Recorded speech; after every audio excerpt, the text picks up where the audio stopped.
Graça e paz, irmãos e irmãs, sejam bem-vindos a mais uma aula da nossa Escola Bíblica Dominical Online. Uma aula promovida pela Igreja Presbiteriana Independente de Araraquara, uma igreja que celebra, que ensina e vive a Palavra de Deus. Essas aulas que nós estamos tendo faz parte de uma série que é sobre a ética cristã baseada no Sermão da Montanha. Então, nós estamos estudando o Sermão da Montanha e extraindo essa ética do reino que Jesus está ali nos ensinando. Nós pedimos que você continue colaborando conosco, tem sido muito bom a participação de vocês. A gente gostaria que você pudesse também compartilhar esses estudos, curtir, também os vídeos, porque assim faz com que o YouTube distribua para mais pessoas, também o próprio Facebook, né? Isso faz com que a mensagem do Senhor possa chegar a outras pessoas e essa mensagem ser bênção para as pessoas. Esse que é o nosso propósito. Nós já estamos, como igreja, voltando às atividades presenciais, mas pretendemos continuar com a EBD online para que as pessoas continuem sendo abençoadas fora também aqui das quatro paredes do nosso templo. Então nós vamos continuar com a modalidade online também da EBD. E assim nós vamos estar sempre juntos, abrindo a Bíblia e estudando a palavra. E você pode contribuir conosco também no sentido de ir nos comentários, fazer perguntas ou colocar alguma questão ali e outras pessoas vão ler também e vão estar sendo abençoadas, tá certo? Assim nós vamos construindo o conhecimento juntos e se edificando mutuamente, como a palavra do Senhor tanto nos ensina. Para a aula de hoje, nós vamos abordar aqui Mateus capítulo 5, a partir do versículo 27, onde Jesus vai trazer ali um aprimoramento, como nós falamos lá atrás. Jesus ele aprimora a lei mosaica, ele vai agora aprimorar aqui também esse conceito sobre adultério. E nós vamos ver como de fato aquilo que Jesus disse que a justiça dos discípulos dele tem que exceder a dos escribas e fariseus, não é diferente a respeito também desse tema, tá certo? Nós vamos estudar ele devagarzinho. Então abra a sua Bíblia ou acompanhe aqui, nós vamos estar colocando a letra, esse texto na versão que eu estou lendo para você acompanhar, que é a Nova Almeida atualizada, a minha versão que eu leio. Diz assim as Sagradas Escrituras: Vocês ouviram o que foi dito, não cometa adultério. Eu, porém, lhes digo, todo o que olhar para uma mulher com intenção impura, já cometeu adultério com ela no seu coração. Se o seu olho direito leva você a tropeçar, arranque-o e jogue-o fora, pois é preferível você perder uma parte do seu corpo do que ter o corpo inteiro lançado no inferno. E se a sua mão direita leva você a tropeçar, corte-a e jogue-a fora, pois é preferível você perder uma parte do seu corpo do que o corpo inteiro ir para o inferno. Também foi dito: aquele que repudiar sua mulher deve dar-lhe carta de divórcio. Eu, porém, lhe digo: quem repudiar a sua mulher, exceto em caso de relações sexuais ilícitas, a expõe a se tornar adúltera, e aquele que casar com a repudiada comete adultério. Essa é a passagem que nós vamos estar meditando juntos hoje. Mas vamos antes orar e pedir a graça do Senhor nosso Deus, que Ele nos abençoe. Pai querido e amado, abrimos, ó Deus, o texto sagrado, estamos lendo o texto sagrado e agora queremos, ó Deus, aprender de Ti, para que a nossa vida seja conduzida pelas Sagradas Escrituras. Nos edifica, nos dê compreensão, Senhor, e principalmente que essas palavras, que são palavras de Espírito e vida, transformem o nosso ser. Oramos pedindo isso e auxílio do Espírito Santo na condução do estudo, em nome de Jesus. Amém. Amém. Como nós vamos ver nesses textos aqui, relacionado inclusive ao texto anterior, nós começamos a observar que Jesus, mais uma vez, ele vai na raiz dos problemas. Quando nós falamos no texto anterior, no domingo passado, sobre o ensino a respeito da ira, nós vemos que só o ódio, a ira, já era um tipo de assassinato. como Jesus coloca. Porque Jesus vai diretamente nas intenções do coração. E aqui também está a mesma questão. O adultério para Jesus, ele não só é consumado com uma relação física, mas começa também lá na raiz do problema, que é a luxúria do coração, que é os desejos carnais do coração, os desejos corrompidos do coração. Então nós vamos ver que de fato do coração, como Jesus diz lá em Mateus 15, 19, é do coração que procede os maus desígnios, como adultério, prostituição, e ódio, ira e tudo mais. É do coração que brota todas essas coisas.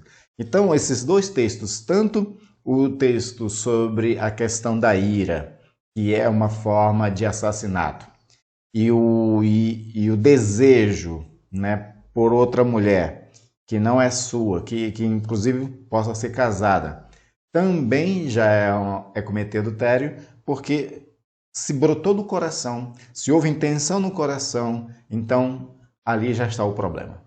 Certa vez, Jesus ele foi criticado porque ele estava comendo e não lavou as mãos. E aí, na tradição farisaica, comer com as mãos sujas era considerado imundo. A pessoa ficava como se fosse impura. E aí Jesus vai esclarecer que o que contamina o homem não é o que entra. Então ele comeu uma comida com as mãos por lavar, não contaminava ele. Né? Porque ele mesmo disse que o alimento que entra vai ser digerido pelo estômago e depois vai sair. Mas o que contamina o homem, segundo Jesus, é aquilo que sai. E é justamente nessa passagem que ele diz que é do coração que procede os maus desígnios. E então ele trabalha em outro texto essa questão de que nós temos que ter no coração um bom tesouro para tirar boas coisas desse tesouro, né? Porque se a gente só tem coisas ruins nesse tesouro, a gente só tira coisas ruins deles. Então, da mesma forma, o que Jesus está começando a trabalhar aqui é essa questão de colocar o coração ali como de fato a sede dos problemas, mas também o coração pode ser a sede das soluções. Porque, assim como para o ensino anterior a respeito da ira, o Senhor recomenda o amor para com o próximo, então se o nosso coração é cheio de amor, dali vai brotar coisas boas e dali resolve todos os problemas a respeito do assassinato, da ira, do ódio, da mágoa, do rancor, do ressentimento, de tudo mais que a gente possa ter contra alguém. Né? Vingança, por exemplo. E agora aqui da mesma coisa. Se o nosso coração é puro, se o nosso coração busca santidade, nós também vamos tirar dele coisas boas, benéficas para nossas vidas e assim não incorrer nesse tipo de pecado. E aí nós vamos entender então um pouquinho aqui. Jesus, ele começa colocando para nós essa questão de que vocês ouviram o que foi dito, não cometa adultério. De fato, não é? Era um pecado lá em Israel e um pecado grave. Aí diz, eu porém vos digo, todo aquele que olhar para uma mulher com intenção impura, já cometeu adultério com ela no seu coração. Aqui precisa de um certo esclarecimento muito importante, porque os fariseus também evitavam olhar para as mulheres. Só que eles tentavam evitar de olhar para as mulheres não com uma intenção impura, né? Não para aquele... Dentro desse que Jesus está colocando aqui, de que ao olhar já está com intenção impura. Não, eles tentavam não olhar para as mulheres por um outro motivo. Porque na cultura judaica, que era muito machistas, eles tinham a opinião de que a mulher era um ser inferior e que a mulher era ali uma espécie de raiz das indecências. Então existia essa visão muito distorcida a respeito de mulher. Era uma visão preconceituosa, discriminatória, colocando ela como um ser inferior e ainda colocando sobre ela uma culpa que não existia, que era como se ela fosse a causa de todos os problemas dos homens, no sentido das indecências, das impurezas e dos pecados.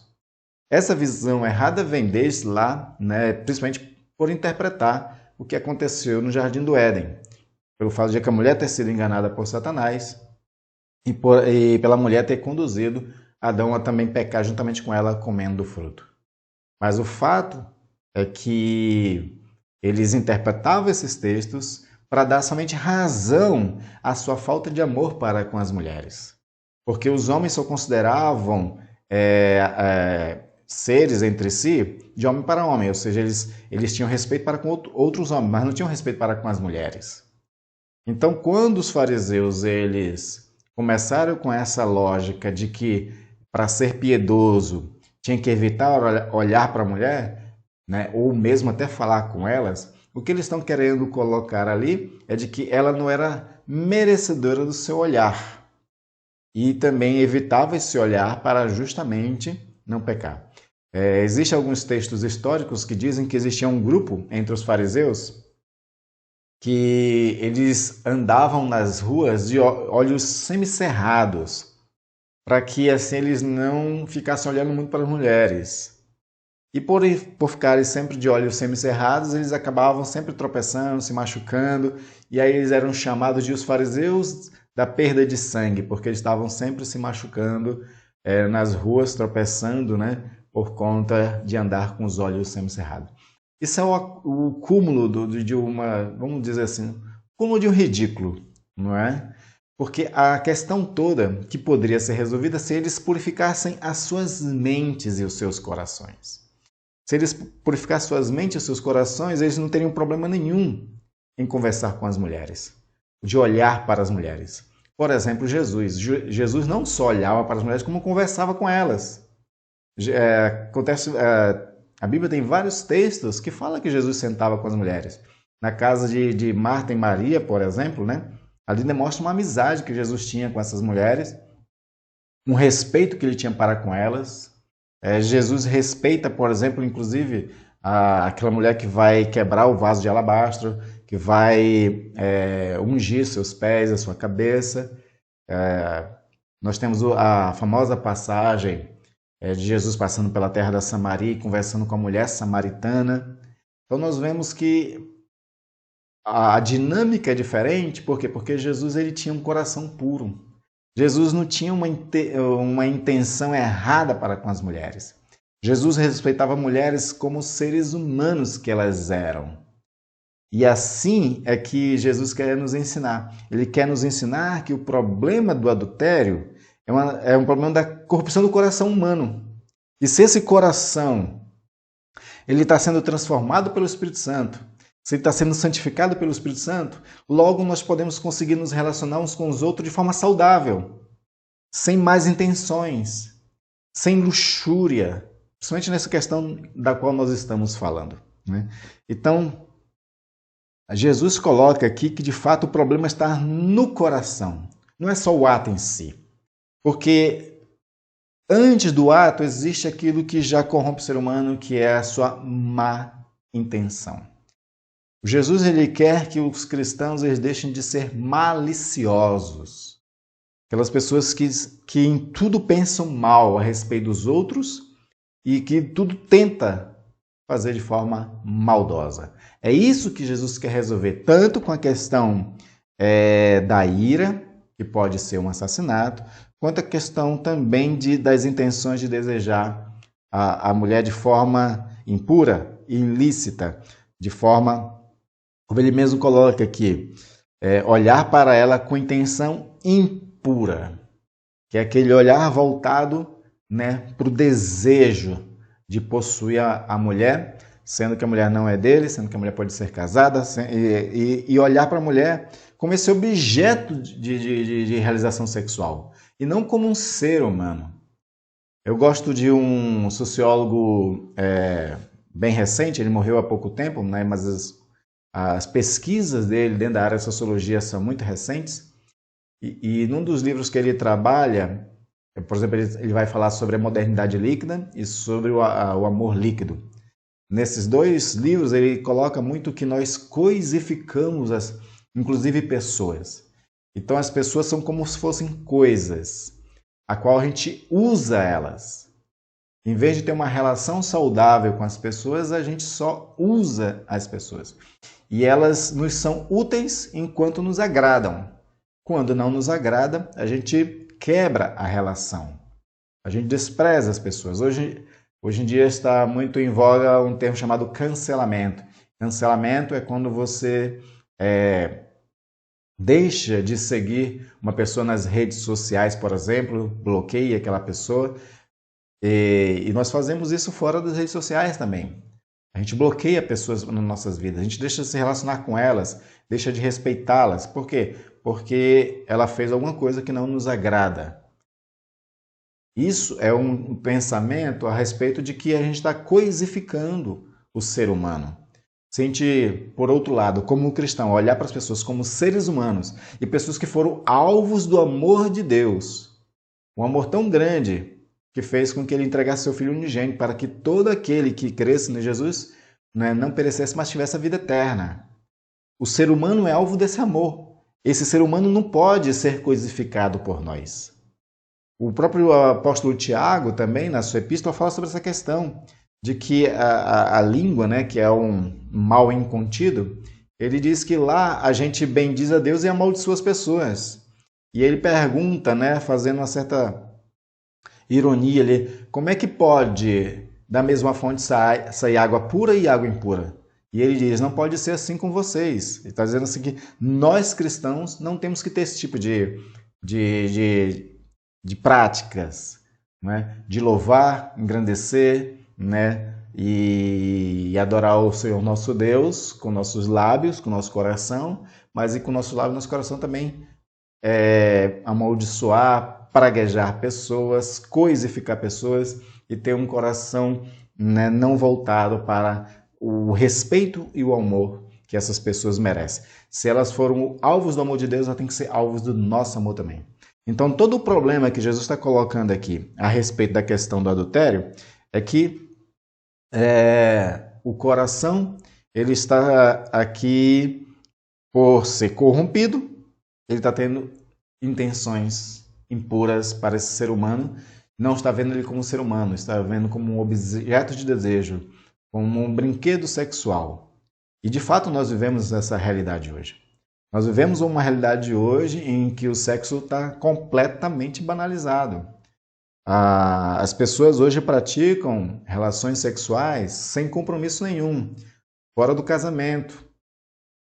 E essa banalização do sexo faz com que perca-se, não é, a visão do dom do casamento e o dom do sexo. As duas coisas foram criadas por Deus para o bem do ser humano. E nós banalizamos eles. Nós tiramos o valor que existe ali, um valor autêntico, um valor maravilhoso que Deus tinha colocado.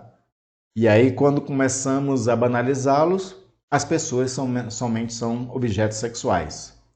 As pessoas vão para as baladas, vão para qualquer outro lugar, somente com a intenção de pegar alguém, ir para um motel, ter a relação, e aí acabou ali a coisa, né? Isso é coisificar pessoas. Isso é rebaixar a dignidade das pessoas, né? Então, tanto o homem tem que se dar valor, como a mulher tem que se dar valor também. E guardar-se para um compromisso verdadeiro. Guardar-se para cumprir um propósito divino. Guardar-se para viver a bênção de uma relação onde existe um amor de verdade, né? O C.S. Lewis, um autor cristão do século XX, muito importante, ele fala sobre os 4 amores.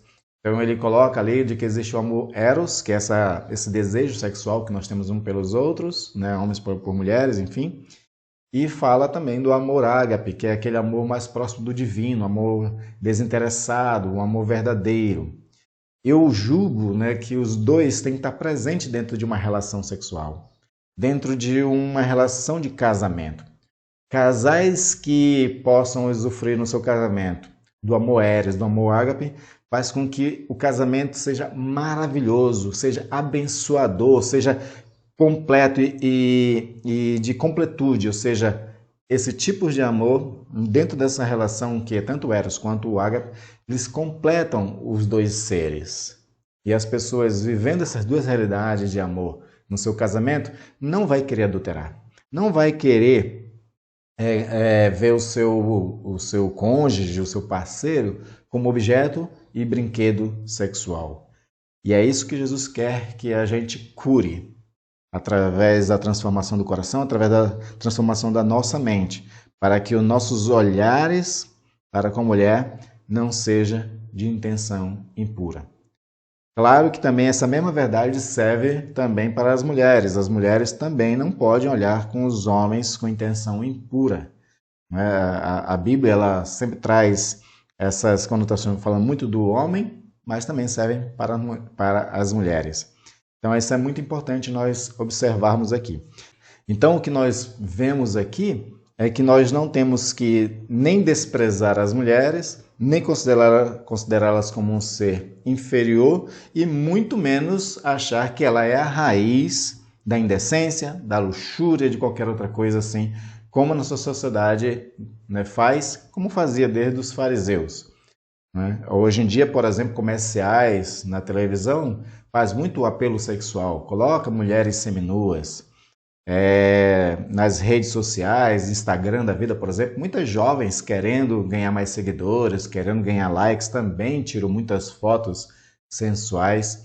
Isso é diminuir, né, a dignidade do ser humano, e nós não temos que incorrer nesse erro. Né? Lá em Provérbios também fala sobre a questão, né, o pai, né, Salomão ensinando o seu filho. Ele diz assim: tomem cuidado com a mulher adúltera, com a mulher que quer te enganar, te envolver, né, numa luxúria. Né? Porque tem essa visão, às vezes, da mulher como raiz dessas indecências, da luxúria, do pecado sexual. Mas, na verdade, né, o problema todo está no coração do próprio ser humano, do ser humano, tanto homem quanto mulher. Né? O homem, quando ele tem um coração puro, vamos pensar aqui na figura do José do Egito. O José do Egito ele foi tentado por uma mulher. Não é? Mas ele, como era um homem temente a Deus e tinha um coração puro, ele não se deixou tentar. Então veja, né, como a questão não é nem a prática só do sexo, mas é a questão do coração. José, por ter um coração puro, ele foge da prostituição, que é a recomendação que Paulo dá também a cada um de nós. Então nós temos que fugir disso. Né? E principalmente quando a gente reconhece que existe alguma fraqueza da nossa parte nessa área sexual. Se nós temos uma fraqueza nessa área sexual, então nós temos que evitar alimentar, né, a luxúria. Tem que evitar alimentar os desejos. Então hoje a internet ela facilita muito a questão da pornografia, né? Nós temos que, como cristãos, evitar completamente acessar sites, canais, qualquer coisa assim que tenha esse apelo sexual, porque se a pessoa já tem a fraqueza, fica mais fácil, né? Ainda sobre essa questão da importância de resolver no coração essas coisas, o próprio Tiago também ele diz uma questão interessante, né? Ele diz que na verdade, nós somos enganados ou engodados, né, por aquilo que a gente tem no coração. Ou seja, a gente está sendo tentado por algum pecado externo a nós, essa tentação ela é externa, mas essas tentações ela só nos fisga se a gente já tem uma fraqueza para aquela área. Não é? Se a gente já tem um problema nisso. Por exemplo, vou ler aqui Tiago, capítulo 1, versículo 12 em diante. Bem-aventurado aquele que suporta com perseverança a provação, porque depois de ter sido aprovado, receberá a coroa da vida, o qual o Senhor prometeu aos que o amam. Ninguém, ao ser tentado, diga, sou tentado por Deus. Porque Deus não pode ser tentado pelo mal, e Ele mesmo não tenta ninguém. Ao contrário, cada um é tentado pela sua própria cobiça, quando esta o atrai e seduz. Então a cobiça, depois de haver concedido, dá à luz o pecado. E o pecado, uma vez consumado, gera morte. Ou seja, o que ele está dizendo é o seguinte: nós somos tentados por aquilo que nós mesmos cobiçamos. A gente só é seduzido por uma tentação porque a gente já cobiça aquilo. Esse é que é o problema. Então, se nós temos problema na área sexual, aí nós vamos incorrer nesse pecado do que Jesus está colocando. Ou seja, ouviste que foi dito, não adulterarás. Eu, porém, vos digo, se você olhar com a intenção pura no coração, ou seja, você tem cobiça já no coração por isso, então quando você vê uma mulher, você já está cometendo adultério, porque você já foi seduzido, você já tem a cobiça dentro de si, né? É isso que ele está trabalhando. E então nós temos que eliminar essa cobiça do coração através de uma vida de santificação. Quando nós nos convertemos, como eu já falei em várias lições anteriores, nós passamos por um processo de regeneração espiritual, que é o novo nascimento. Nesse novo nascimento nós temos um novo homem criado em Cristo Jesus, que é segundo Deus, que é segundo o Espírito de Deus. Só que ainda permanecemos com hábitos, com desejos pecaminosos da carne. E é mortificando a carne que nós vamos conseguir vencer o pecado. Quando a gente mortifica a carne, o espírito se eleva cada vez mais. Esse novo homem criado em Cristo Jesus se eleva cada vez mais e a gente passa a andar em espírito. E quem anda em espírito não satisfaz as obras da carne, como Paulo diz lá aos Gálatas capítulo 5. Então é isso que Jesus quer que nós façamos. Que a gente resolva as impurezas do coração. Que a gente limpe o coração. Limpando o coração dos maus desejos, nós não vamos ter problema nenhum em olhar para as mulheres. Porque nós vamos olhar para elas com amor e com respeito que elas merecem. As mulheres também, purificando o coração, vão olhar para os homens também com amor e respeito, como os seres humanos que são. E é assim que Jesus olhou para os seres humanos. Foi assim que Jesus se relacionou com os seres humanos, seja homem, seja com mulheres. Amém? E aí, na sequência do nosso texto, que faz parte ainda dessa visão de Jesus, ele coloca: se o teu olho direito leva você a tropeçar, arranque-o, jogue-o fora, pois é preferível que você perder uma parte do seu corpo do que ter o corpo inteiro lançado no inferno. E se a sua mão direita leva você a tropeçar, corte-a, jogue-a fora, pois é preferível você perder uma parte do seu corpo do que o corpo inteiro e ir para o inferno. Ou seja, Jesus acabou de dizer que se nós olharmos com intenção impura para a mulher, né, e a mulher olhar para o homem, comete adultério no seu coração. E se pecou no coração, é como se tivesse feito a coisa, né? E aí, Jesus traz a questão do olho e da mão. É interessante isso, porque Jesus está trazendo aquela questão sobre aonde pode nascer os pecados. Tipo assim, existe o pecado e existe a tentação, e essas tentações, elas tentam nos seduzir por 3 áreas. E aqui vem aquele texto lá de João, né, capítulo 1 João, é a Epístola de João, capítulo 2, versículos 16 e 17, onde ele coloca sobre os desejos da carne, os desejos dos olhos e a soberba da vida. Né? Em outras traduções fala concupiscência da carne, concupiscência dos olhos e soberba da vida. São essas 3 áreas que elas são atacadas, a qual nós somos tentados, né? Somos tentados para atender os desejos da carne, somos tentados para satisfazer os desejos dos olhos e da soberba da vida.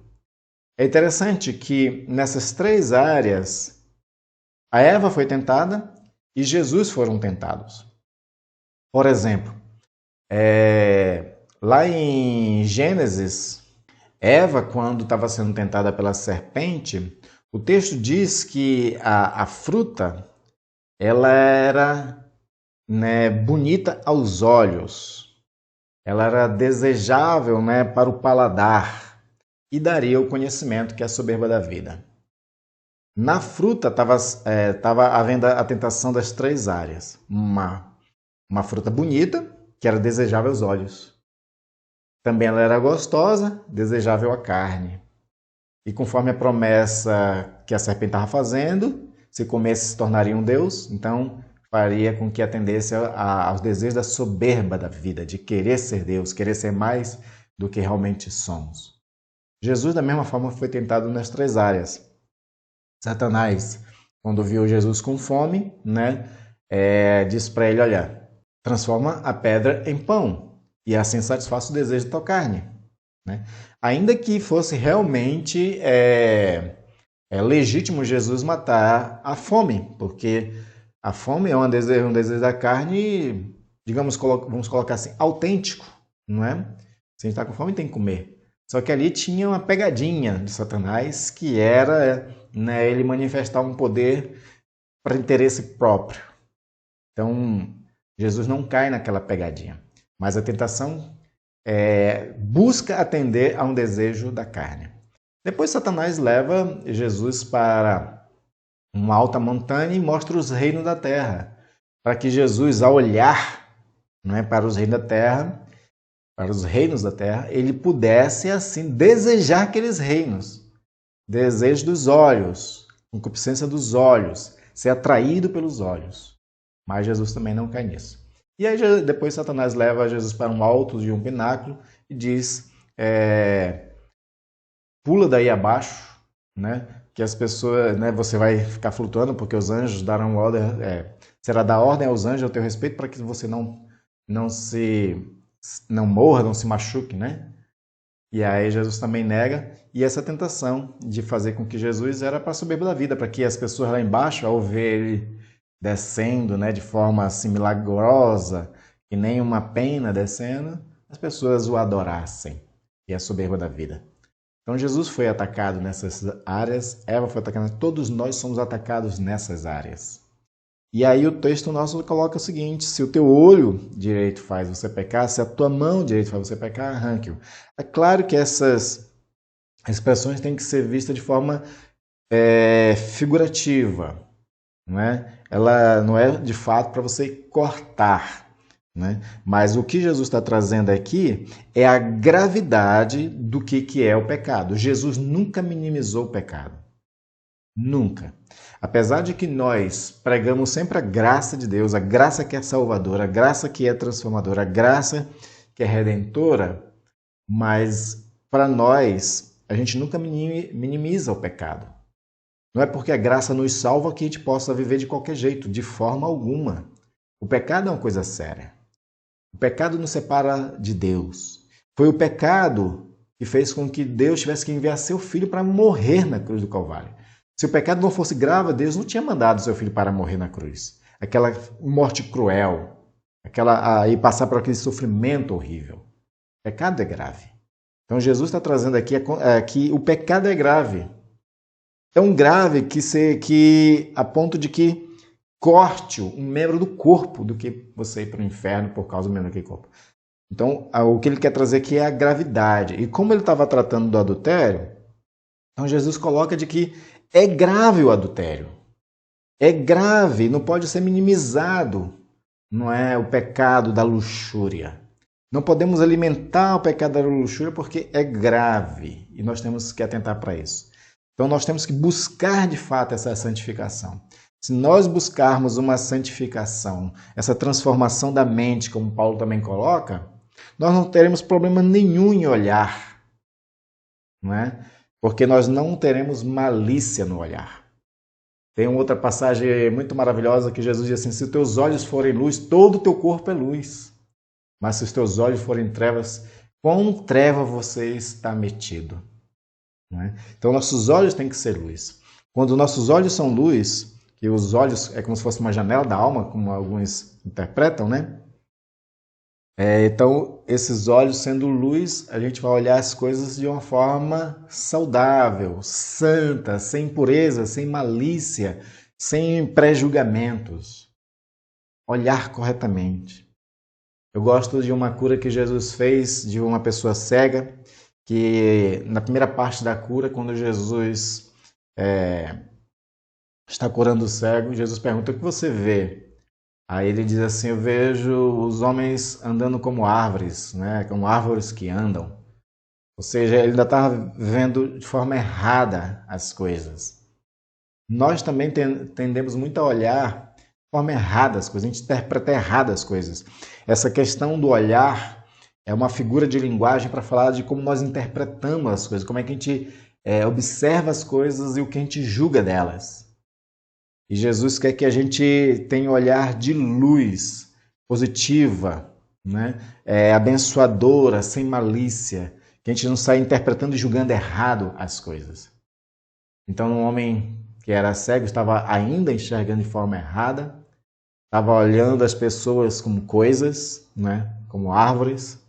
Então, Jesus vai fazer a segunda parte na cura, e o texto diz que agora ele enxergava claramente e ao longe. Eu gosto muito dessa passagem, porque olhar claramente é olhar com discernimento, olhar com sabedoria, com inteligência as coisas, sem pré-julgamento, né? Olhar claramente. E também olhar ao longe, ou seja, você ter uma visão futura da coisa, você ter uma visão para além dos preconceitos, para além dos pré-julgamentos, para além daquilo que é o aparente, e olhar as coisas mais profundamente. E nós temos que olhar o ser humano claramente e profundamente, para que a gente tenha empatia com essas pessoas. Quando nós temos empatia, amor e respeito, a gente não olha as pessoas como objetos sexuais, brinquedos sexuais. Não vamos olhar elas com malícias, com um olhar de trevas, e nossa mão não vai fazer nada contra essas pessoas, né? Não vai fazer nada. A mão aqui é o símbolo aqui dos desejos da carne, né? Então nós não vamos fazer nada contra as pessoas, mas nós vamos viver relações saudáveis, relações de respeito, de empatia, de ser bênção uns para os outros. Jesus ele veio como servo e ele quer que a gente seja servo uns dos outros. A gente só consegue ser servo uns dos outros quando a gente consegue olhar o outro como um ser humano, com respeito e amor, né? Eu dou muita ênfase a essa questão porque é isso que Jesus sempre quis nos ensinar, não só nessa passagem, mas em várias passagens bíblicas. E aí Jesus traz essa gravidade, então, de que, de fato, o pecado é uma coisa séria e nós temos que abolir, né, essas coisas das nossas vidas para que a gente não seja jogado, né, no inferno, como ele diz aqui, como o corpo inteiro ir ao inferno, né? Por isso que é morrer a cada dia. Morrer os desejos pecaminosos da carne, para que o espírito se sobressaia, esse espírito novo a qual eu falei, esse novo ser humano, como diz lá Paulo aos 2 Coríntios 5,17. Se nós estamos em Cristo, nova criatura somos. As coisas velhas são passadas, é isso que tudo se faz novo. Então esse novo homem, ele se sobressaindo sobre os desejos da carne, nós vamos andar em espírito. Quem anda em espírito, lembra lá de Gálatas 5, 22, 23, né? Anda em amor, em paz com os outros, em alegria, em longanimidade para com as pessoas, em benignidade, bondade, fidelidade, com mansidão e domínio próprio. Essa é a característica das pessoas que andam em espírito, e todo esse fruto do espírito, ele serve para a nossa relação com os outros.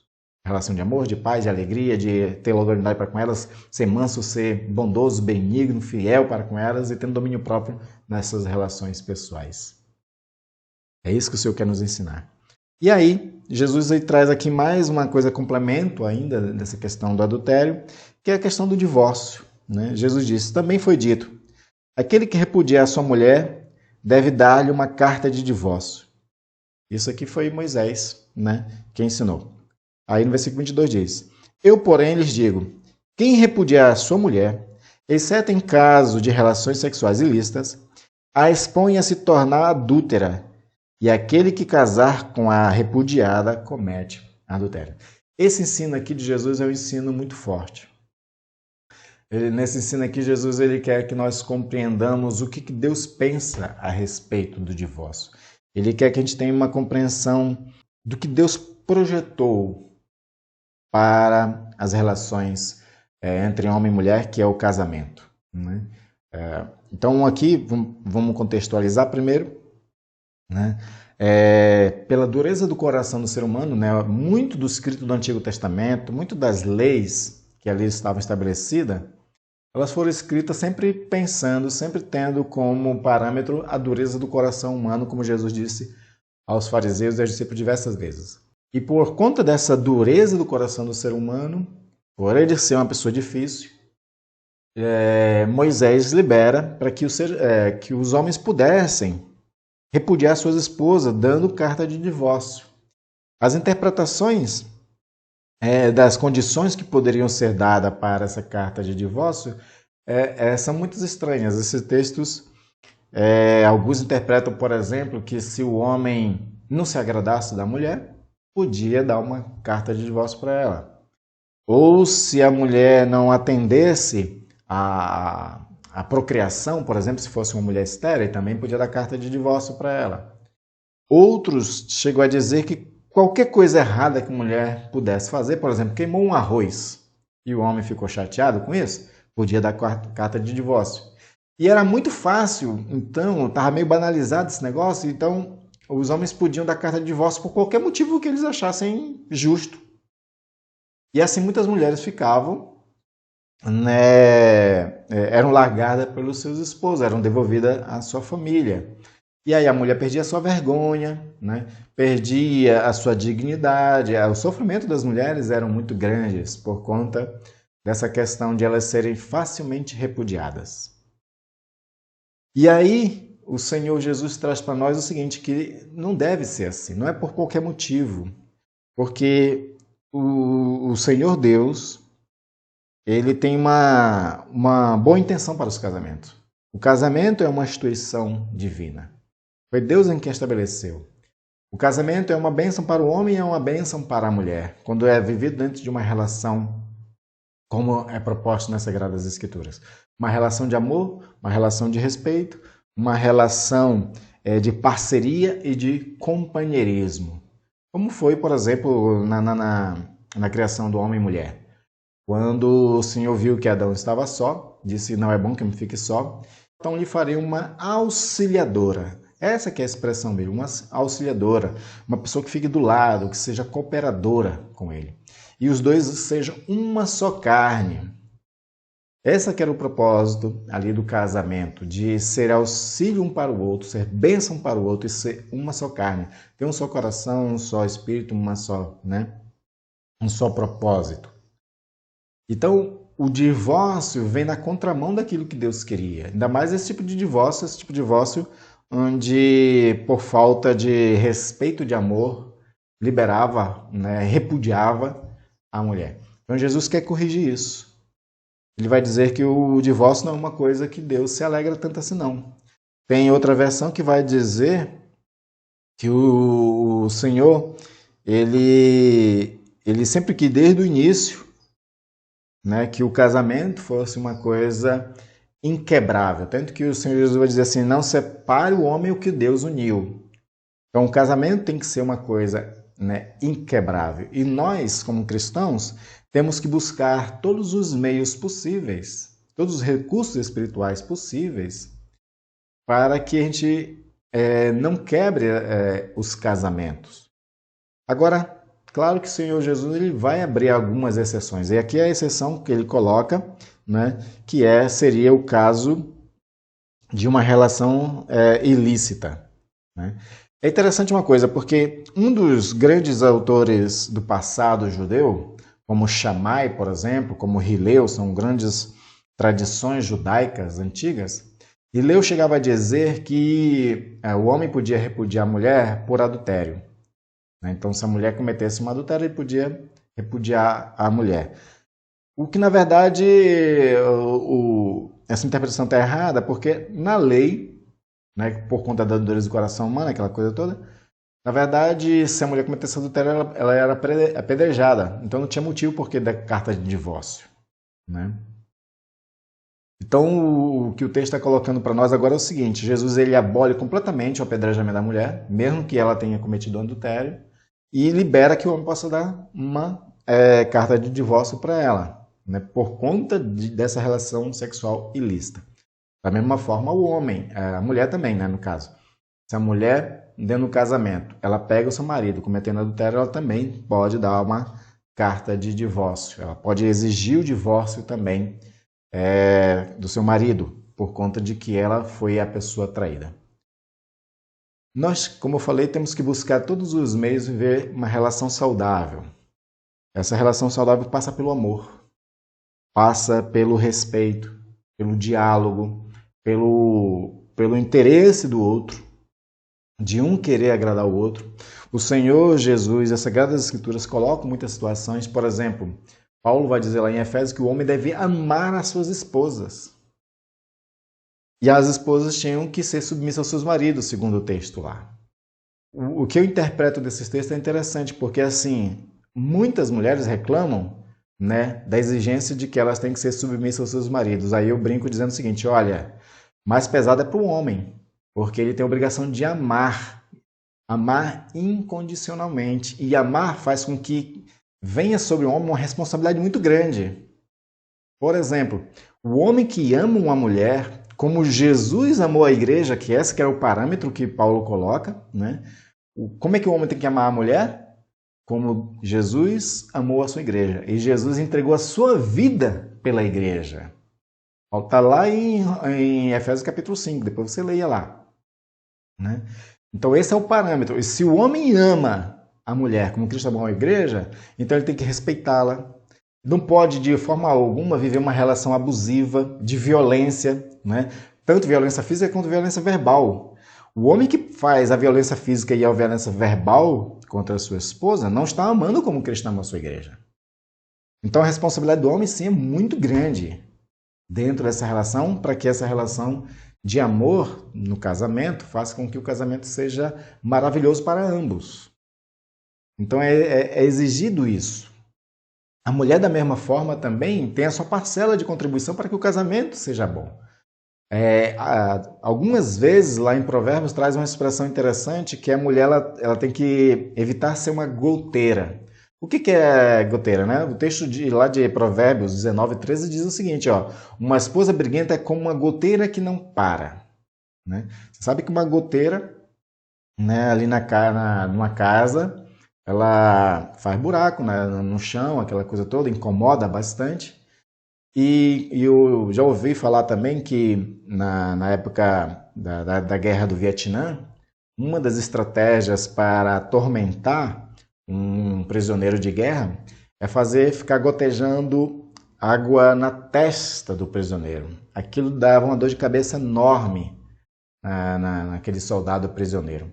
Então o provérbio está colocando isso, de que uma mulher briguenta é como essa goteira, que dá dor de cabeça ao homem. Então a mulher tem que evitar isso, porque o provérbio diz que uma mulher tola, ela com próprias mãos destrói a sua casa, mas a mulher sábia edifica. Né? E aí tem aquele texto maravilhoso, né, da mulher virtuosa lá em Provérbios 31. Então o homem tem uma responsabilidade muito grande de ser aquele que ama a mulher como Cristo amou a sua igreja, e isso traz para ele um monte de ações boas e abençoadoras para a relação, e a mulher também tem essa responsabilidade também, né, de ser a sua parceira, que contribua, que não dê dor de cabeça, né, que ajude a edificar a casa, que seja a mulher virtuosa. Quando de ambas as partes existe essa contribuição, a tendência é o casamento ser bênção. Por outro lado, se o homem ele tem uma relação abusiva com a esposa, de violência, verbal ou física, não tem casamento que dure. E nenhum homem e nenhum pastor pode exigir isso também dos maridos das igrejas, que um casamento permaneça dentro de um ambiente de violência.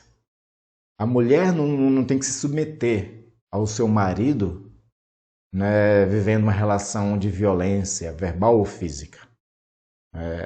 Para mim é antibíblico, né, essa obrigação de dizer não, tem que permanecer casado, né, vivendo essa relação. Eu acho que é antibíblico isso, porque esse não é o propósito. Deus ele vela muito pelo casamento.